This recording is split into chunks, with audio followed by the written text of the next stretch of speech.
welcome to Little Springs Farm, and welcome to the Stable Connections virtual equine assisted learning program. The troops are getting restless, everybody's hungry, so I am going to bring them in and then I'm going to give you guys a little tour around the barn and introduce you to each of the horses. So be right back.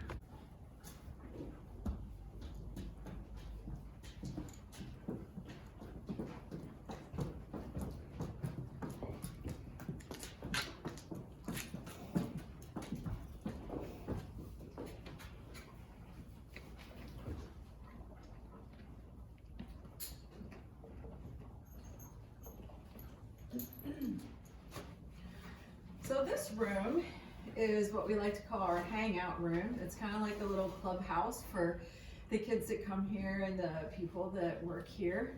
Oh, and this darling right here, this is Angel, and I think she's trying to tell me something. Are you hungry, my dear?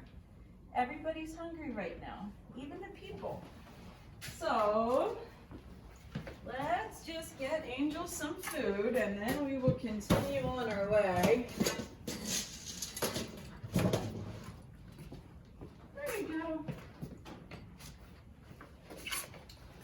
Angel is our therapy cat, and she came here about 2 years ago.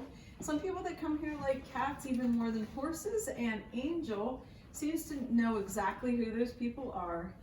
And we'll often see her cuddled up beside someone here on one of the couches, or even on their laps, just purring away. And she is very well loved, and she's a pretty important part of what happens here at the farm. So everybody's pretty happy now that they're in their stalls eating their supper. And so while they're eating, I'm just gonna go through very quickly and introduce you to the 4 horses that we have right now.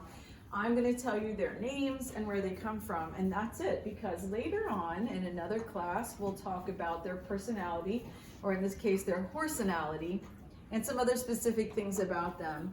So like I said, this is Cash. His registered name is I'm Smokin' for Cash. He is a quarter horse, and he comes to us from the state of Kansas, from a working cattle ranch. So this is Daphne. Hey, little lady.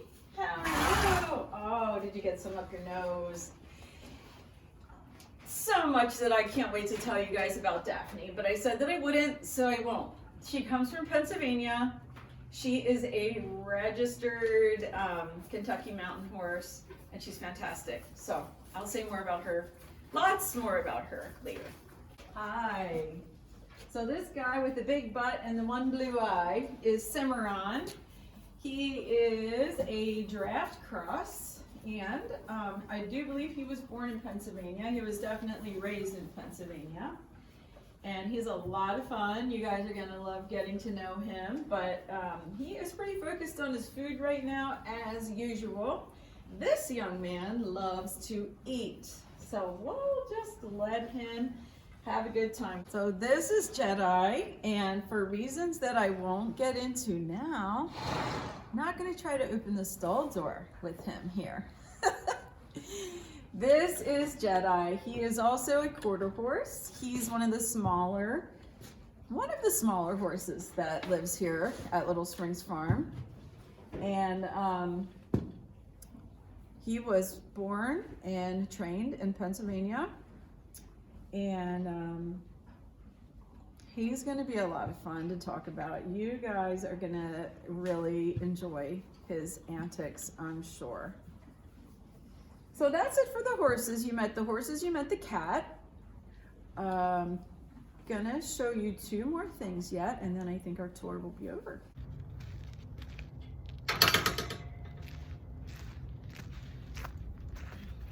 This is our round pen. A round pen is just that. It's a pen, and it's round.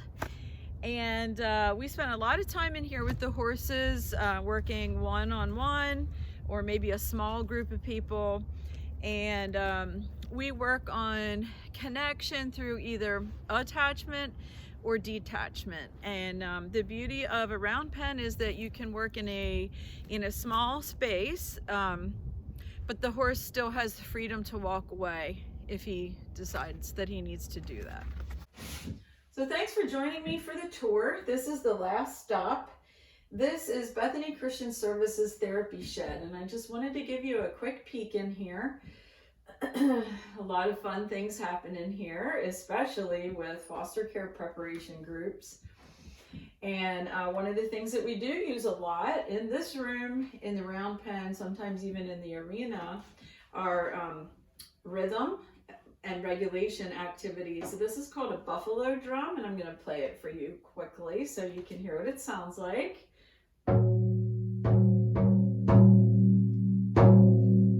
I can almost feel that.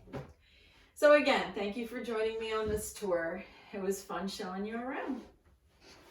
Okay, we're finished with our tour. You've met the horses, you've met Angel the cat, you've walked around the property with me and seen some things. Now it's project time. This project is called the Dream Farm Project, and this is mine. And all you have to do is map out what your dream farm would look like. You can use very simple little symbols like a circle. I have a circle for the pond, koi pond. I have just little blurby things for my fruit trees.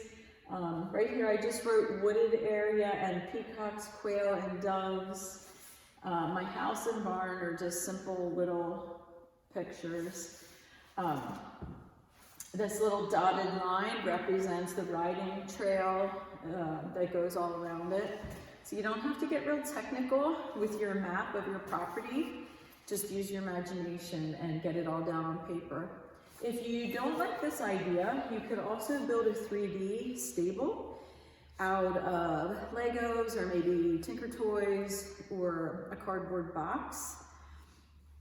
Anything that you think you could actually build a stable out of, or something else that you can think of that reaches these three goals. The goals are, have it be something equestrian in nature that you're building, and use your imagination and have fun doing it. So that's all for you kids. Parents or adults, stick around for one more minute. I have one more thing that I'd like to talk to you about yet, and that'll wrap it up for course number 1 of Stable Connections. Thanks, guys. So the Stable Connections course is not just for kids. It's primarily for kids, but I want to include something for adults to think about each week. And right now I'm sitting down by our campfire ring, just taking a moment to think about the connections in my life and encourage you to do the same. We have opportunity to connect with so many people in so many different ways. We serve as family members, maybe caregivers, maybe husbands, wives,